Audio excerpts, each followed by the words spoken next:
নমস্কাৰ। তো মই পুলিন চন্দ্ৰ মেধি ছাৰ। আমি এতিয়ালৈ যিকেইটা ভিডিঅ' আগবঢ়ালোঁ অসমীয়া মাধ্যমৰ কাৰণে, তাতে মই দ্বিঘাত সমীকৰণ আৰু দ্বিঘাত সমীকৰণটোৱে শেষ কৰিলোঁ এতিয়ালৈ। আৰু মই যোৱাবাৰ ত্ৰিগোণমিতিৰ এটা ভিডিঅ' টিউটৰিয়েল দিলোঁ, কিন্তু সেই গোটেইখিনি ভিডিঅ' মই টেবত বনাইছিলোঁ, য'ত অকল মোৰ ভইচটোৱে শুনা গৈছিল, মই নিজে অহা নাছিলোঁ। তো কিন্তু মই ভাবিলোঁ যে নিজে আহিলে হয়তো এইটো বেছি ফ্ৰুটফুল হ'ব চাগে, এফেক্টিভ হ'ব। তো গতিকে এতিয়াৰ পৰা ভিডিঅ'বিলাক মই নিজে আহি এনেকৈ ফিজিকেল প্ৰেজেঞ্চেৰে দিম। আৰু ইয়াতে মোৰ এটা সুবিধা হ'ব কি, মই যদি বিচাৰোঁ কিছুমান মডেল বা ভিজুৱেল এইডছ ব্যৱহাৰ কৰিব পাৰিম, য'ত বস্তুখিনি বুজাত আমাৰ কাৰণে সুবিধা হ'ব। তো যোৱা ভিডিঅ'টোলৈ মই পঢ়াইছিলোঁ তোমালোকক ত্ৰিগোণমিতিৰ অনুপাতখিনি, সাইন থিটা কছ থিটা বা তেনেকুৱা, আৰু লগতে মনত ৰখা বুদ্ধিটোও দিছিলোঁ। তাৰে লগতে 11টা ফৰ্মুলা প্ৰথমতে আমি মনত ৰখাৰ কাৰণে চেষ্টা কৰিছিলোঁ। তো আজি আমি আহিম পূৰক কোণৰ বিষয়ে পঢ়িম, ত্ৰিগোণমিতিক অনুপাতখিনি, পূৰক কোণৰ ত্ৰিগোণমিতিয় অনুপাত। আৰু তাৰপিছত সময় সাপেক্ষে যদি সম্ভৱ হয় তেনেহ'লে আমি হয়তো পাইথাগোৰীয় যিকেইটা আমাৰ অভেদ আছে, ৰাইট, আইডেণ্টিটিজ বুলি যাক কোৱা হয়, তো সেইখিনিও পঢ়িম আৰু মনত ৰখা বুদ্ধিখিনিও দিম, যাতে তোমালোকে এবাৰ পঢ়িলেই গোটেইখিনি মনত থাকি যায় আৰু পৰীক্ষাত ইয়াৰ বিষয়ে আৰু ছেপাৰেটলি কোনো ধৰণৰ প্ৰস্তুতি চলাব নালাগে। তো মাজে মাজে ইংলিছ শব্দ দুটামান ব্যৱহাৰ কৰিম। আগতে কৈছোঁ যে বহুদিন অসমীয়া মাধ্যমত পঢ়োৱা নাই, গতিকে মাজতে দুটা এটা শব্দ মই ইংলিছ মিডিয়ামত ব্যৱহাৰ কৰিব লাগিব পাৰে। তো মই চিয়'ৰ যে তোমালোকে এডজাষ্ট কৰিব পাৰিবা অতি ভালভাৱেই। ঠিক আছে, তো আৰম্ভ কৰোঁ। তো আমি আৰম্ভ কৰিব বিচাৰিছোঁ পূৰক কোণৰ ত্ৰিগোণমিতিয় অনুপাত। ঠিক আছে, তো একেবাৰেই প্ৰথমতে মই এটা মডেল বুলি নকওঁ, এটা ভিজুৱেল এইডছ লৈছোঁ, যিটোৰ পৰা আমি প্ৰথম পূৰক কোণ কাক কয় সেইটো বুজি লওঁ। তাৰপিছত আমি কেনেকৈ উলিয়াব লাগিব ত্ৰিগোণমিতিয় অনুপাতখিনি, আমি সেইখিনি চাই ল'ম। ঠিক আছে, তো মই বৰ্ডত আঁকি দিয়া নাই, মই নিজে এটা তোমালোকৰ সুবিধাৰ কাৰণে বনাই লৈছোঁ। তো এইটোত বুজাতে সুবিধা হ'ব নিশ্চয়, তো সেইকাৰণে মই এইটো বনাই লৈছোঁ তোমালোকৰ কাৰণে।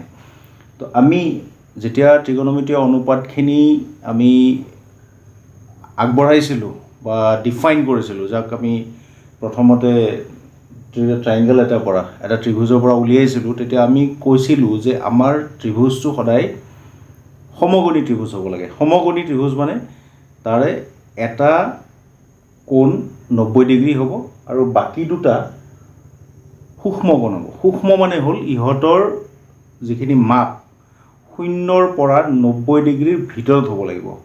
0 ডিগ্ৰী নহয়, মনত ৰাখিব লগা কথা, আৰু 90 ডিগ্ৰীও নহয়, সিহঁতৰ ভিতৰত হ'ব। তো গতিকে এইটো যদি 90 ডিগ্ৰী হয় তেনেহ'লে এই ত্ৰিভুজটোত মই দুটা সূক্ষ্ম কোণ পাম। এতিয়া মই নিজৰ সুবিধাৰ কাৰণে এই কোণটোক ধৰি লৈছোঁ থিতা বুলি। থিতা আগতেও মই আগৰ ভিডিঅ'টোতো কৈছোঁ, থিতা মানে হ'ল যেনেকৈ আমি এলজেব্ৰা বা বীজগণিতত নজনা ৰাশিটোক এক্স বুলি ধৰোঁ, তো ইয়াতেও আমি যেতিয়া কোণ এটা নাজানো মাপটো, তেনেহ'লে তাক থিতা বুলি ধৰি লওঁ। ঠিক আছে, তো এইটো যদি থিতা হয় তেনেহ'লে এই কোণটোৰ মাপ কিমান হ'ব? তো ইয়াতে মই লিখি দেখুৱাইছোঁ, এইটো 90 ডিগ্ৰী মাইনাছ থিতা, 90 ডিগ্ৰী মাইনাছ থিতা। এইটো সকলোৱে জানিব, এইটো বৰ বিশেষ টান কথা নহয়। তো এইটোৱে হৈছে এইটোৰ পূৰক কোণ। কিন্তু পূৰক কোণৰ আমাৰ সংজ্ঞাটো কি আছিল? পূৰক কোণৰ সংজ্ঞাটো আছিল যে দুটা 0 ডিগ্ৰী হ'ব নোৱাৰে, কিন্তু দুটা সূক্ষ্ম কোণক আমি পূৰক কোণ বুলি ক'ম, নিজৰ পূৰক কোণ বুলি ক'ম, যদিহে সিহঁত দুটাৰ সমষ্টি 90 ডিগ্ৰী হয়। গতিকে এই দুটা পূৰক কোণ হয়, এইটো থিতা হ'লে এইটো 90 মাইনাছ থিতা। ঠিক তেনেদৰে যদি কোনোবাই এনেকৈ ট্ৰাইংগলটো ল'লেহেঁতেন, এনেকৈ ত্ৰিভুজটো ল'লেহেঁতেন, তেতিয়া এইটো থিতা ধৰিলে এইটো 90 ডিগ্ৰী মাইনাছ থিতা হ'লহেঁতেন। তাৰমানে কথাটো এইটোৱে ক'ব খুজিছোঁ যে যিকোনো এটা ধৰিলে বাকী সূক্ষ্ম কোণটো ইয়াৰে পূৰক কোণ হয়। কাৰণটো হ'ল যে এটা কোণ ইতিমধ্যেই 90 ডিগ্ৰী হৈ আছে। ঠিক আছে, আৰু বিশেষ ইয়াৰে আগত নাযাওঁ। তো আমি এতিয়া পূৰক কোণৰ যিবিলাক ত্ৰিগোণমিতিয় অনুপাত, সেই অনুপাতখিনি আমি দাঙি ধৰিব চেষ্টা কৰোঁ। এইটো মই ইয়াতে ৰখাই থোৱাটো দিগদাৰ হ'ব। যিয়ে নহওক আমি এটা সৰুকৈ আঁকি লওঁ, তেতিয়া আমি দেখাত সুবিধা হ'ব, আমাৰ দেখাত সুবিধা হ'ব। তো মই একেধৰণে যিটো আমি তাতে বনাইছোঁ সেইটোকে মই আঁকিলোঁ। এইটো কিউ, তাতে নাম দিছিলোঁ, এইটোৰ পি, এইটোৰ আৰ, এইটোৰ নাম ৰাখিছিলোঁ থিটা। তো এইটো হৈ গৈছিল 90 মাইনাছ থিটা, 90 ডিগ্ৰী মাইনাছ থিটা। ঠিক আছে। তো এতিয়া আমি আগৰ পৰাই গম পাই আছোঁ যে যিটো আমাৰ 90 ডিগ্ৰী কোণ আছে, 90 ডিগ্ৰী কোণ সমকোণ, তাৰে সন্মুখৰ বাহুটোক আমি কি বুলি কৈছিলোঁ? অতিভুজ, অতিভুজ বুলি কৈছিলোঁ। আৰু যদি আমি এই কোণটোৰ কথা কওঁ তেনেহ'লে এইটোক লম্ব বুলি কৈছিলোঁ। এতিয়া কথা হ'ল মই লম্ব বুলি লিখিব নোৱাৰোঁ, কাৰণ কিয়? মই এইটো কোণৰ কাৰণে অনুপাত উলিয়াব নাযাওঁ, মই উলিয়াম অনুপাত এই কোণটোৰ কাৰণে। গতিকে মই যদি এইটো লম্ব বুলি লিখি দিওঁ, সেইটো কোণ ল'লে কিন্তু এইটো লম্ব হৈ নাযায়। সেইটো কোণ ল'লে ইয়াৰে বিপৰীত ফালৰ যিটো বাহু আহিব সেইটোকহে আমি লম্ব বুলি ক'ম। যেনেকৈ ধৰা হ'ল কোনোবাই এইটো কোণৰ বিষয়ে ক'ব খুজিছে, তো ইয়াৰে বিপৰীত বাহু যিটো আছে সেইটো হৈ পৰিব লম্ব। কিন্তু অলপ আগতে যেতিয়া মই এইটো কোণৰ কথা কৈছিলোঁ, এই বাহুটো কি আছিল? ভূমি আছিল। গতিকে এটা বাহুৱে এটা জেগাত লম্ব হ'ল আৰু এটা জেগাত ভূমি হ'ল। গতিকে আমি এইটোক ভূমি বা লম্ব বুলি এতিয়া লিখি নিদিওঁ। যেতিয়া যিটো হ'ব আমি সেইমতে তাৰ নামটো কৈ ব্যৱহাৰ কৰিম। গতিকে অতি প্ৰথমতে মই এইটো কোণ লৈ লৈছোঁ, লৈ ইয়াৰে চাইন অনুপাতটো উলিয়াব চাওঁ। চাইন 90 ডিগ্ৰী মাইনাছ থিটা, চাইন 90 ডিগ্ৰী মাইনাছ থিটা। খুব ভাল। তো আমি ইতিমধ্যে মনত ৰাখিছোঁ যে চাইন থিটা মানে হৈছে লম্ব আৰু অতিভুজৰ অনুপাত। লম্ব আৰু অতিভুজৰ অনুপাত মানে P/H, P/H। তো যদি এই কোণটো লওঁ, আমাৰ কাৰণে লম্ব কোণটো হ'ব তাৰে বিপৰীত বাহুটো। মই যদি এতিয়া এইটো লওঁ, আমাৰ কাৰণে বুজাত সুবিধা হ'ব, কাৰণ কিয় মই এনেকৈ কোণটো ল'ব পাৰোঁ। বৰ্ডখন ঘূৰাই দিব নোৱাৰোঁ, কিন্তু এইটো পাৰোঁ, সেইকাৰণে মই এইটো লৈছোঁ আচলতে। তো এইটো যদি কোণ লওঁ তেনেহ'লে ইয়াৰে বিপৰীত লম্ব হ'ব। তাৰমানে কোনটো লম্ব হ'ব? কিউ আৰ বাহুটো লম্ব হ'ব। আৰু অতিভুজটো কেতিয়াও নবদলি, সদায় একে থাকিব। তো ইয়াতে কিমান লিখিব পাৰিম আমি? পাৰপেণ্ডিকুলাৰ কোণটো হ'ব, লম্ব কোণটো হ'ব কিউ আৰ, আৰু অতিভুজ হৈ গ'ল পি আৰ। খুব ভাল। তো আমি এইখিনি ধৰি ল'লোঁ, ইয়াতে ওলাই পৰিল আমাৰ এইখিনি। ঠিক আছে বাৰু। এতিয়া এইখিনি নোহোৱা বুলি ভাবি লওঁ আমি। ধৰি ল'লোঁ যে আমাৰ যিখিনি আগৰ ফালে লিখিছোঁ মই সেইখিনি নাই। ধৰি ল'লোঁ এইখিনি নাই। ঠিক আছে। তেতিয়াহ'লে কিউ আৰ, এই কিউ আৰটো এই কোণটোৰ কাৰণে কি হয়? ভূমি হয়। আৰু এইটো ইতিমধ্যে অতিভুজ। তো ভূমি হৰণ অতিভুজ যদি হয়, সেইটো কাৰ অনুপাত আছিল? ভূমি হৰণ অতিভুজ মানে B/H। মনত ৰাখিব পাৰিছানে? কছ, ৰাইট? তো কছ কোনটো কোণৰ কাৰণে কছ থিটা হ'ব? সেইটো কছ হ'ব থিটাটোৰ কাৰণে। তো আমি এইটো কি লিখিব পাৰিম? কছ থিটা। আমি লিখিব পাৰিম কছ থিটা। তাৰ মানে শেষত আমি কি গম পালোঁ যে চাইন 90 ডিগ্ৰী মাইনাছ থিটা কাৰ সমান হ'ব? কছ থিটাৰ সমান হ'ব। ঠিক আছেনে? ধৰিব পাৰিছানে? যদি পৰা নাই অকণমান সময় ভিডিঅ'টো পজ কৰি আৰু এবাৰ চাবা। তাৰপিছত ঠিক একেধৰণেই যদি মই কছটোৰ কথা কওঁ, কছ 90 ডিগ্ৰী মাইনাছ থিটা, কছ 90 ডিগ্ৰী মাইনাছ থিটা, কছ 90 ডিগ্ৰী মাইনাছ থিটা। তেতিয়াহ'লে কছ 90 ডিগ্ৰী মাইনাছ থিটা যদি মই আকৌ এইটোৱে লৈছোঁ, তো কছ 90 ডিগ্ৰী মাইনাছ থিটাৰ কাৰণে ভূমি কোনটো হ'ব? এইটো হ'ব ভূমি হৰণ অতিভুজ। কছ 90 ডিগ্ৰী মাইনাছ থিটা মানে হ'ল B/H। ঘূৰাই চালে কি হ'ব? দিছ বাই দিছ মানে এইটো লম্ব হ'ব কাৰ কাৰণে এইটো কাৰণে তো লম্ব হৰণ অতিভুজ তাৰমানে এইটোৰ কিমান হ'ব সাইন থিটা হ'ব এক্সেক্টলি চ' গতিকে আমি কি লিখিব পাৰিম cos 90 minus theta equal to sin theta ঠিক আছে নে চ' আমি এতিয়া দুটা অনুপাত পালোঁ এটা cos আৰু এটা sin একে ধৰণেৰে আমি tan cot sec আৰু cosec উলিয়াব পাৰোঁ একে ধৰণে বুলি কোৱাৰ দৰকাৰেই নাই আসলতে আমি ইয়াৰে পৰাই দুটা মিলাই মাত্ৰ উলিয়াব পাৰোঁ গতিকে মই আৰু এতিয়া এই ত্ৰিভুজটোত নাযাওঁ ত্ৰিভুজটোৰ পৰা আমি অতি সহজে প্ৰুফ কৰিব পাৰোঁ প্ৰমাণ কৰিব পাৰোঁ বা উলিয়াব পাৰোঁ কিন্তু মই ইয়াৰে পৰাও এনেকৈ উলিয়াব পাৰোঁ যদি কয় যে কোনোবাই tan 90 minus theta কিমান হ'ব tan 90 minus theta কিমান হ'ব তেতিয়াহ'লে তোমালোকে মনত পেলোৱা এটা সৰু কথা মই যোৱাবাৰ লিখিছিলোঁ একদম শেষত লিখিছিলোঁ যে দুটা আইডেন্টিটি দুটা ৰিলেশ্যনৰ কথা লিখিছিলোঁ tan theta মানে হৈছে sin theta হৰণ cos theta তো গতিকে এইটো লিখি দিব পাৰিম আমি কিমান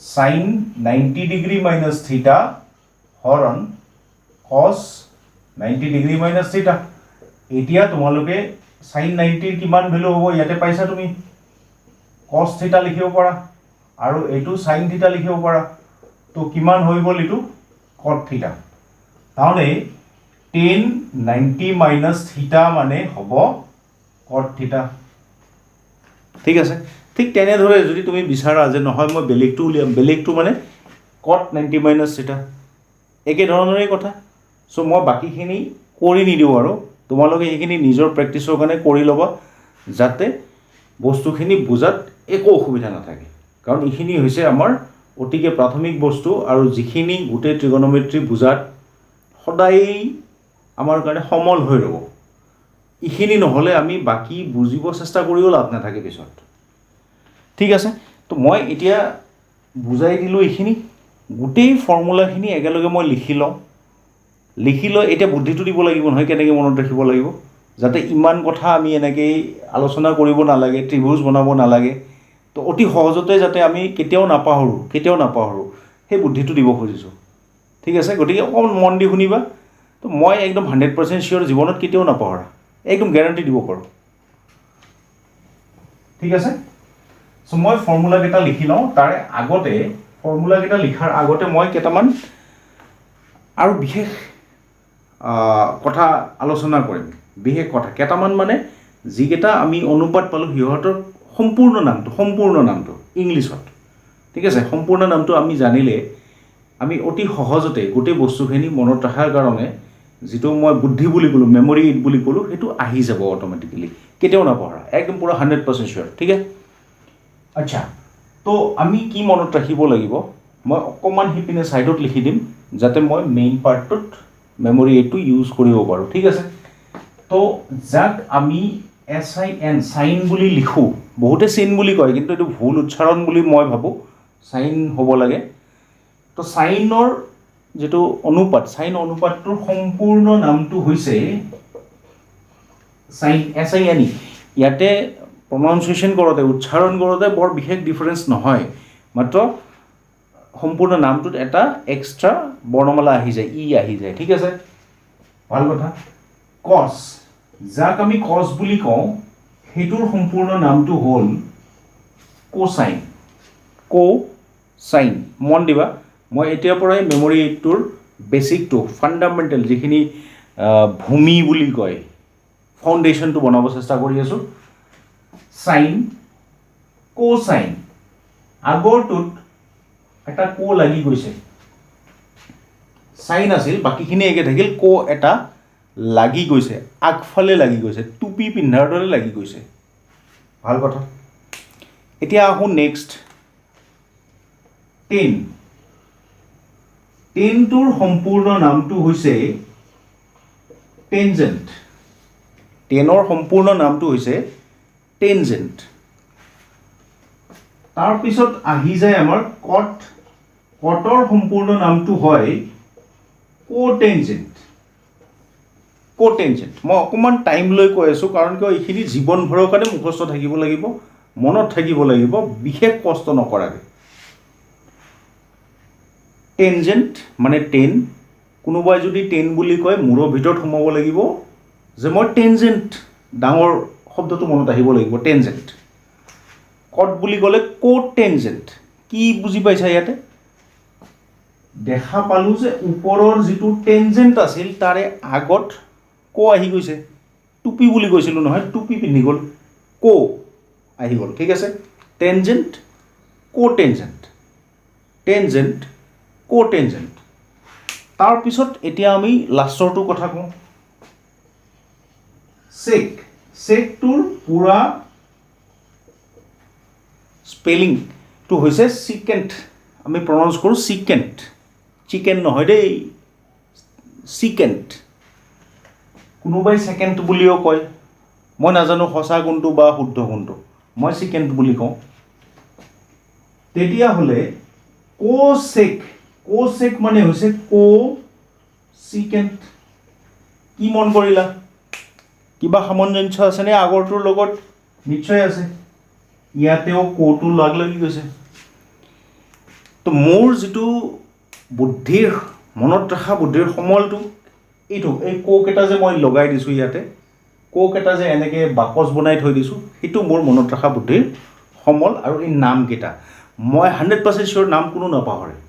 ঠিক আছে, গতিকে এতিয়া আমি বুদ্ধিটো কৰোঁ।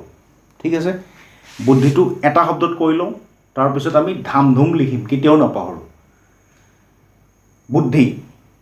প্ৰথম কথা হ'ল, যেতিয়াই আমি এটা অনুপাত বদলাব লগা হয়, তেনেহ'লে যদি ক আছিল, কটো কাটি লিখিব লাগিব, আৰু যদি কটো নাছিল, আগত টুপিৰ দৰে কটো পিন্ধাই দিব লাগিব।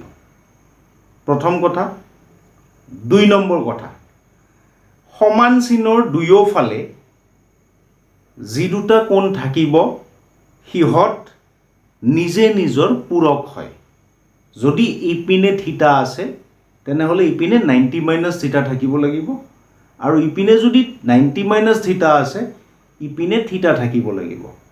যিকোনো কণ্ডিশ্যনত এই দুটা মনত থাকিলেই ফৰ্মুলাটো কেতিয়াও নাপাহৰা, গেৰাণ্টি দিছোঁ। কেনেকৈ লিখিম? কেনেকৈ লিখিম? মই যিকোনো এটা উঠাইছোঁ এতিয়া, মই এনেকৈ ক'ব খোজা নাই যে মই চিৰিয়েলি লিখিম। মনত ৰাখিব লাগিব নহয়, টেষ্ট কৰিব লাগিব মনত আছেনে নাই, হয়নে নহয়? ঠিক আছে, মই যিটো লিখা নাছিলোঁ সেইটো কথা ভাবোঁ, তোমালোকে মিলাই চাবা পিছত। চেক। ধৰা কোনোবাই কৈ দিলে মই লিখিব লাগিব চেক 90 - থিটাৰ কি হ'ব? খুব বঢ়িয়া কথা। চেক, চিকেণ্ট। ক আছে নেকি আগত? টুপিটো লাগি আছে নেকি আগফালে? ক নাই। যিহেতু ইপিনে নাই, যেতিয়া আমি বদলাই দিম কটো আহি যাব, চিকেণ্ট। ক আহি গ'লে ক চিকেণ্ট। গ্ৰেট। চ' এইটো কিমান হ'ব? ক চেক। লিখতে ক চিকেণ্ট নিলিখোঁ, মাথাত মনতহে ৰাখিম, কোচেক। ছেকেণ্ডটো কি কৈছিলোঁ? দুয়োফালে সমান চাইনৰ যি দুটা কোণ থাকিব, নিজে নিজৰ পূৰক হ'ব লাগিব। 90 - থিতা যদি আছে, তাৰে পূৰক কোণ কোনটো? থিতা। হয়নে নহয় চাই লোৱা। ঠিক আছে, বেলেগ কথা হ'ল, এতিয়া বাৰু এনেকৈ লিখিলোঁ, বেলেগটো কেনেকৈ লিখিম যদি উল্টাটো সোধে? কোনোবাই যদি থিতাৰ পৰা আৰম্ভ কৰি সোধে কি কৰিবা? ন' প্ৰব্লেম। আমি ধৰা এনেকৈ লিখিব খুজিছোঁ কট থিতা। কট থিতা, কোটেঞ্জেণ্ট। কটো লাগি আছেনে নাই? কটো লাগি আছে, গতিকে কটো যিহেতু লাগি আছে, বদলাই দিয়াৰ পিছত কটো নোহোৱা হ'ব। কোটেঞ্জেণ্ট, ক কাটি দিয়া, টেঞ্জেণ্ট। টেঞ্জেণ্ট মানে tan. Very nice, tan. Great. Theta. থিতাৰ পূৰক কোণ কিমান হ'ব? থিতাৰ পূৰক কোণ কিমান হ'ব? 90 - থিতা। তোমাৰ ফৰ্মুলা ৰেডি। এতিয়া মই আৰু বাকীখিনি ক'বৰ দৰকাৰ নাই। ঠিক আছে, গতিকে মই বাকীখিনি কোৱাৰ আগতে নহয়, মই নকওঁ এইখিনি, আমি দুটা সৰুকৈ এপ্লিকেশ্যন চাই লওঁ, তেতিয়া আমাৰ বুজাত আকৌ সহজ হ'ব ৰাইট ওকে তো এইখিনি মই গুচাই দিওঁ এতিয়া আচ্ছা বাই দ্য ৱে এটা কথা ক'ব পাহৰিছোঁ যে এইটো মই নাজানো কোনোবাই কিবা উলিয়াইছিল নে নাই মই নিজে এনেকৈ ভাবি উলিয়াইছোঁ যিহেতু মই ক'টোৰ ওপৰত বেছি গুৰুত্ব দিছোঁ মই নিজে এটা নামাকৰণ কৰিছোঁ কৰুল কৰুল বুলি নামাকৰণটো কৰি থৈ দিছোঁ কৰুল ঠিক আছে গতিকে মই যেতিয়া আৰু বেলেগ ভিডিঅ'বিলাকত এইটো ইউজ কৰিম এইটো ফৰ্মুলা মই বেলেগ এনেকৈ বকি নাথাকোঁ আৰু মই কম কৰুল ইউজ কৰিছোঁ ঠিক আছে তোমালোকে কিন্তু বৰ্ডত লিখিব নোৱাৰিবা কাৰণ কিয় সেইটো কোনো কিতাপত নাই কৰুল বুলি কোনো কিতাপত নাই ঠিক আছে ওকে তো এতিয়া আমি আগবাঢ়িব খুজিছোঁ অকণমান দুটা সৰু এক্সাম্পলৰ কাৰণে যাতে আমাৰ বস্তুখিনি আকৌ বেছি ক্লিয়াৰ হৈ যায় নম্বৰ 1 ধৰা কোনোবাই কৈ দিলে যে sin 37 মানে কিমান তুমি লিখা ভ্যালুটো উলিয়াব নোৱাৰো বাৰু কিন্তু cos বনাই লিখা বা কিবা লিখা ইয়াৰে পৰা যি জানা এতিয়া মই যি জানো হেতু লিখিম sin কো আছে নেকি নাই বঢ়িয়া কথা তো যেতিয়া চেঞ্জ কৰি দিম বদলাই দিম কো আহি যাব sin cosine মানে cos লিখি ললো বহুত বঢ়িয়া তাৰ পিছত কি লিখিব লাগিছিল যিটো কোণ ইয়াতে আছে তাৰে পুৰো কোণটো লিখা মানে 90 - 37 90 - 37 ডিগ্ৰী 90 - 37 ডিগ্ৰী কিমান হ'ব 90 - 37 ডিগ্ৰী কিমান হ'ব 53 ডিগ্ৰী কিবা টান হ'ল নেকি একো টান নহয় একোই টান নহয় তোমালোকে 100% শিওর থাকা রাইট 100% শিওর থাকা you will be able to do everything সব কৰিব পাৰিবা ঠিক আছে মই বাৰু এটা এক্সাম্পলতে এইটো শেষ কৰিছোঁ বিকজ মই বাকীখিনি ফৰ্মুলাৰো আজি মোৰ মনত ৰাখিব লগা বুদ্ধিখিনি দি দিম ঠিক আছে যাতে আৰু পিছৰ ভিডিঅ'বিলাকত অকল প্ৰব্লেম কৰিলেই হৈ যায় ঠিক আছে বাৰু এতিয়া ইয়াৰ পিছত আহিম আমি পাইথাগোৰীয় অভেদ যাক আমি পাইথাগোৰিয়ান আইডেন্টিটিজ বুলি কওঁ তিনিটা আছে যিকেইটা সকলোতকৈ ইম্পৰ্টেণ্ট হয় আৰু সেইকেইটা অকল ক্লাছ 10 বুলি নহয় আমি ক্লাছ 11 ক্লাছ 12 মানে higher secondary first year second year আৰু কেতিয়াবা বুলি নহয় আমাক যেতিয়া আমি মেথছ পঢ়োঁ ওপৰ লেভেলত তেতিয়া আমাক লাগে আৰু যিমান কম্পিটিটিভ এক্সামছ আছে তাতেতো আহিবই সেইটো 100% শিওৰ তো গতিকে তুমি বাদ দিব নোৱাৰা গতিকে সেইটো কাৰণে এটা বুদ্ধি দিম ৰাইট বুদ্ধিটোত মই কিছুমান এনেকুৱা শব্দ ইউজ কৰিব পাৰোঁ যিটো হয়তো শিক্ষাৰ ফালৰ পৰা বৰ এটা ভাল সুবিধাজনক শব্দ নহয় কিন্তু মনত ৰখাৰ কাৰণে যিকোনো বস্তু চলি যায় ৰাইট হয়নে নহয় ওকে সো আমি প্ৰথমতে এনেই এটা প্ৰমাণটো চাই লওঁ মানে যেটো আমাৰ ফৰ্মেল বুলি কওঁ যেটো আমি লিখি কৰোঁ কোনোবা যদি তোমাক ধৰা খুধে কেনেকৈ কৰিবা সেইটো কৰি যাওঁ ঠিক আছে তো মই বৰ বিশেষ কৰি লিখি নিদিওঁ এটা ত্ৰিভুজ আঁকিলোঁ ত্ৰিভুজটোত মই একেবাৰে সৰুকৈ বনাব খুজিছোঁ একেবাৰে সৰুকৈ মই ইয়াতে কোনো ধৰণৰ কোণ বা এইবিলাক নামাকৰণ নকৰোঁ অকল HP আৰু বিৰে কামটো চলাম ধৰি ললোঁ এইটো B এইটো P তেনেহ'লে ইহঁত তিনিটাক একেলগ কৰা কিবা সম্পৰ্ক আছে নেকি নিশ্চয় আছে কি আছে h² = p² + b² কোনে কৈছিল পাইথাগোৰাছ উপপাদ্য সেইকাৰণে ইয়াৰে পৰা ওলোৱা যিকেইটা অভেদ হ'ব সেইকেইটাক আমি পাইথাগোৰিয়ান অভেদ বুলি কওঁ এতিয়া কি কৰিম মই মোৰ হাতত তিনিটা বিশেষ ধৰণৰ কোৱান্টিটি আছে মাপ আছে P H আৰু B যিকোনো এটা লৈ লোৱা তুমি মই ঠিক আছে H-ৰ পৰা আৰম্ভ কৰোঁ H² মই দুই সাইডকেই ডিভাইড কৰি দিম দুয়োফালক মই এইচ স্কুৱেৰেৰে ডিভাইড কৰি দিম। এতিয়া এই মুহূৰ্তত নাভাবিবা মই কিয় ডিভাইড কৰিছোঁ, কৰা হোৱাৰ পিছত গম পাই যাবা। এতিয়া এইচ স্কুৱেৰেৰে যদি এইটো কাটি দিওঁ তেনেহ'লে 1 হৈ গ'ল, আৰু এইটো এটা ষ্টেপ মই শ্বৰ্টকাট মাৰিলে নিশ্চয় বুজি পাবা। p/h হোল স্কুৱেৰ হ'ব, p/h হোল স্কুৱেৰ, আৰু এইটো b/h হোল স্কুৱেৰ। কিবা মনত পৰিছেনে? নিশ্চয় পৰিব। এইটো 1 হৈ গ'ল। p/h আমাক কিহৰ কথা মনত পেলাইছিল? পণ্ডিত বদ্ৰী প্ৰসাদ হৰি হৰি বল আগৰ ভিডিঅ'টোত আছিল সাইন থিটা, ওপৰত এটা স্কুৱেৰ আছে, এইখিনিত আমাৰ কছ থিটা, ওপৰত এটা স্কুৱেৰ আছে। ঠিক আছে, এটা কথা আগৰ ভিডিঅ'টোত মোৰ ৰৈ গৈছিল, সেইটো মই এতিয়া ইয়াতে ক'ব খুজিছোঁ। তলফালে নিলিখোঁ, দেখাত দিগদাৰ হ'ব পাৰে, ওপৰত লিখিছোঁ। তো এতিয়া চাই লোৱা, লেফ্ট চাইডে 1 আছে। এই যে সাইন থিটা হোল স্কুৱেৰ বুলি ক'লোঁ, সেইটোক আমি লিখোঁতে এনেকৈ লিখোঁ। কিন্তু তুমি এনেকৈ নাভাবিবা যে এইটো সাইন স্কুৱেৰ থিটা স্কুৱেৰ লিখিম বা সাইন থিটা ইয়াৰে ওপৰত 2টো লিখিম, ভুল হ'ব।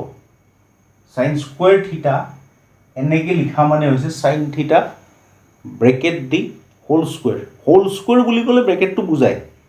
ঠিক আছে, এতিয়া ইয়াতে আহিব কিমান? কছ স্কুৱেৰ থিটা। চ' আমি কি পাই গ'লোঁ? এটা মই উল্টাকৈ লিখিছোঁ, তোমালোকে ফাইনেলি গোটেইখিনি ভালকৈ লিখি ল'বা। লিখিব লাগিছিল সাইন স্কুৱেৰ থিটা প্লাছ কছ স্কুৱেৰ থিটা, সিটো চাইডে 1, আমি সিটো চাইডেই 1 লিখিম। মই যেতিয়া তোমাক মনত অহা বুদ্ধিটো দিম, অবভিয়াছলি সেইটো চাইডেই 1 থাকিব লাগিব, নহ'লে মনত অহা বুদ্ধিটো অমিল হৈ যাব কিন্তু। ঠিক আছে, গতিকে যিয়ে নহওক, সাইন স্কুৱেৰ থিটা প্লাছ কছ স্কুৱেৰ থিটা ইকুৱেল টু 1 এটা পালোঁ আমি। ঠিক আছে, দ্বিতীয়টো কেনেকৈ যাম? একো ভাবিব নালাগে, মই এইচেৰে হৰণ কৰাৰ কথা কৈছিলোঁ। এইবাৰ তুমি এই দুটাৰ যিকোনো এটাৰে হৰণ কৰি দিয়া, বিৰে কৰি দিয়া, বিৰে হৰণ কৰি দিয়া। ঠিক আছে, এইখিনি লিখি ল'বা। মই এইটো মুচি পেলালোঁ, মই আৰু বাৰে বাৰে লিখি নাথাকোঁ এইখিনি। তো এইবাৰ কিহেৰে হৰণ কৰিম বুলি ভাবিছোঁ? আমি বিৰে হৰণ কৰিম। বিৰে যদি হৰণ কৰোঁ, এইটো মই যদি এবাৰতে ডাইৰেক্ট লিখি দিওঁ, তোমালোকৰ নিশ্চয় অসুবিধা এবাৰ নহ'ব, কাৰণ আগৰটোৰ পৰা ক্লিয়াৰ হৈ আছে তোমালোকে। চ' এইটো p/b হোল স্কুৱেৰ হ'ল, আৰু এইটো 1 হৈ যাব এবাৰ। তো কিমান হ'ল? h/b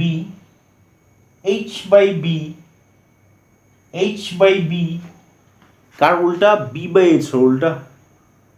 b/h মানে কছৰ উল্টা আছিল চেক, মনত পেলোৱা। কছৰ উল্টা আছিল চেক। এইকেইটা মনত পেলাব দিছিলোঁ কিন্তু মই, বাকীকেইটা মনত ৰাখিব নালাগে, এইবিলাক মনত নাৰাখিবা।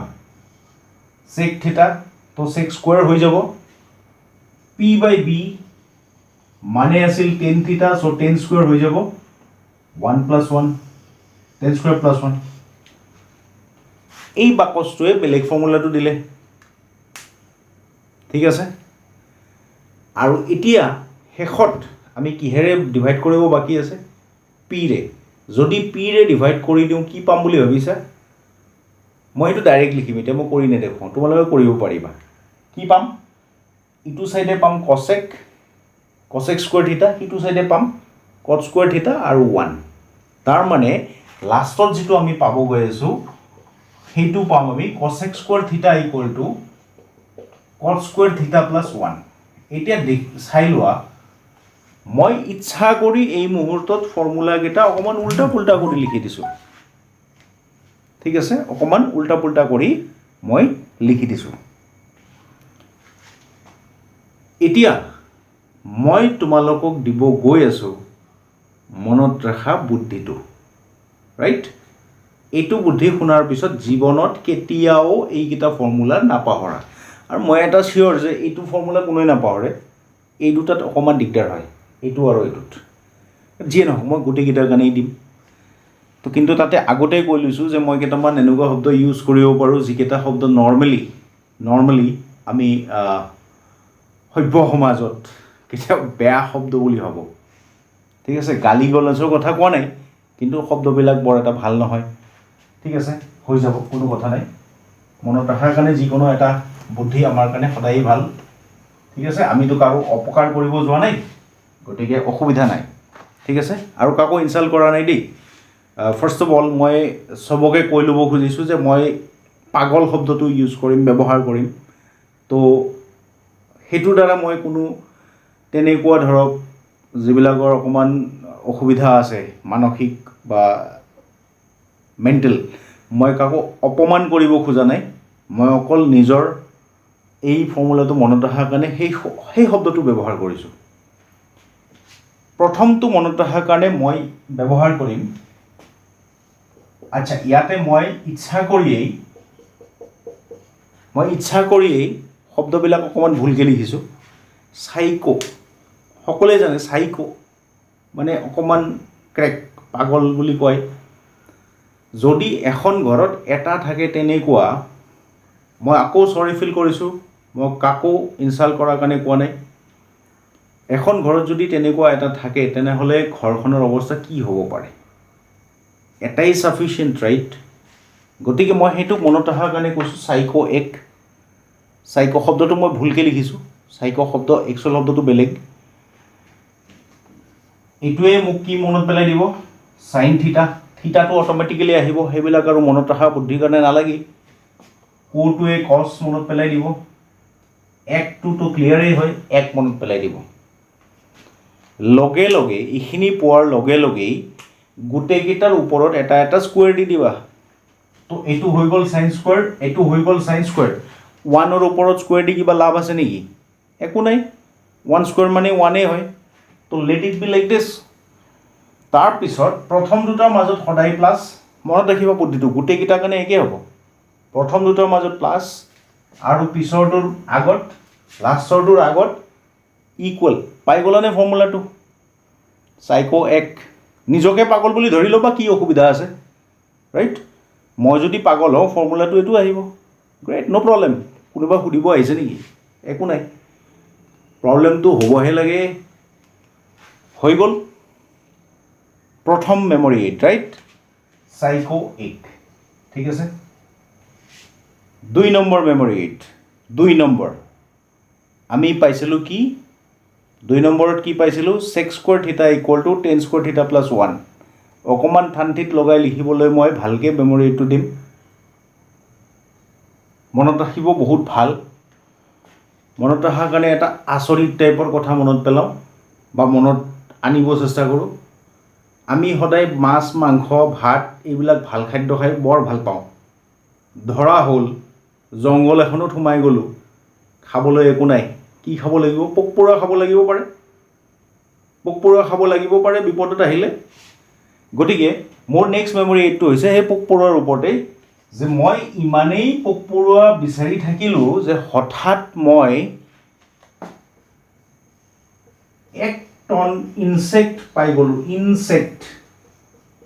ইনচেক্ট মানে পোক পৰুৱা সৰু, 1 টন ইনচেক্ট। 1 ton insect. ভাবি লোৱা, 1,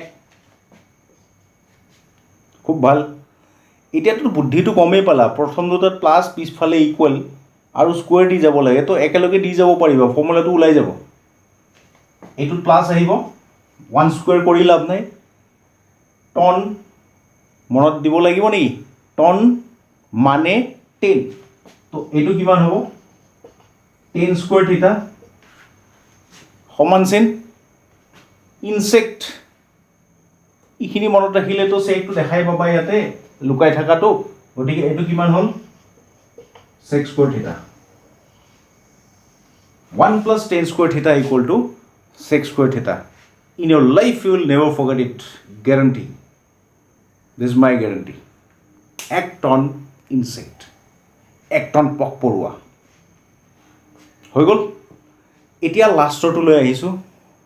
এইটো অকণমান আৰু বেছি ফানি, হাঁহি উঠা। ফানি মানে হাঁহি উঠা, ঠিক আছে? 1 কুত্তা, কস্কো, ঠিক আছে? এই তিনিটাই মোৰ কাৰণে দৰকাৰী, কিন্তু চেণ্টেন্সটো কমপ্লিট কৰাৰ কাৰণে অকণমান বেলেগ ধৰণে লিখিম। খা গয়া, কিছুমান উল্টা পুল্টা হিন্দী ইউজ কৰিছোঁ, নিজে বুজাৰ কাৰণে एक कुत्ता कस्को खा गया এটা কুকুৰে কস্কো বলটো খাই পেলালে আজিকালি কুকুৰে যিকোনো বস্তু খাব পাৰে চেণ্ডেল টেণ্ডেল খাই দিয়ে কিন্তু তো গতিকে মই এটা কথা মনত ৰাখিব চেষ্টা কৰিছোঁ যে এটা কুকুৰ আহিল মোৰ এটা কস্কো বল আছিল খাই পেলালে एक कुत्ता कस्को खा गया वो नहीं चाहिए मेरे को এইটো মোক নালাগে एक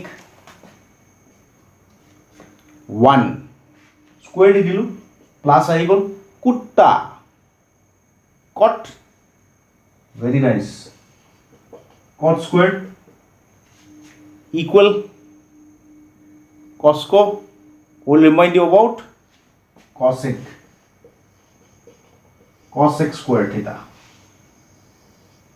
तो मैं तुम्हाक तीनटा सेंटेंस दिलू अकमान आजीब अकमान आचरित और ये तीनटा सेंटेंस जो मनत थाके थाकिबई कारण एनेकुवा सेंटेंस दिसो जो नर्मेली पसिबल নহয় গতিকে মোৰ ভিতৰত আমাৰ সদায় এইবিলাক ঘূৰি থাকে এতিয়াতো মই এইটো গ্যাৰান্টি দিব পাৰোঁ তোমালোকে ভিডিঅ'টো চোৱাৰ পিছত ৰাস্তাত কুকুৰটো দেখিলে 1 + cot square theta = cosec square theta মনত পৰিব গ্যাৰান্টি ৰাইট পোকপৰুৱা দেখা পালে এক টন ইনসেক্ট মনত পৰি যাব ট্ৰাকেৰে আহি গৈছে তোমাক দিবৰ কাৰণে খাবা তুমি এতিয়া ৰাইট তো 1 + tan square theta = sec square theta great now you'll never forget this ঠিক আছে সো আৰু বিশেষ কৰি কিছুমান স্ট্যান্ডাৰ্ড বিশেষ কিছুমান কোণৰ কাৰণে আমাৰ ট্ৰিগনোমেট্ৰি অনুপাতবিলাক আছে এখন টেবল আছে য'ত থিটা 0 ডিগ্ৰী 30 ডিগ্ৰী 45 ডিগ্ৰী এইবিলাকৰ কাৰণে ভ্যালু পাম তো সেইখিনি আজি মই নকৰোঁ ভিডিঅ'টো অকমান দীঘল হৈ যাব নহলে তো আজি এইখিনিয়ে থৈ দিওঁ তোমালোকে এইখিনি প্ৰেক্টিছ কৰিবা নেক্সট যেতিয়া ভিডিঅ'টো লম তাতে আমি সেইখিনি কৈ আমি কোৱেশ্চন প্ৰবলেমছ আৰম্ভ কৰিম ঠিক আছে সো তেতিয়ালৈ be in touch ঠিক আছে and please do subscribe my channel Mathemaniac okay bye bye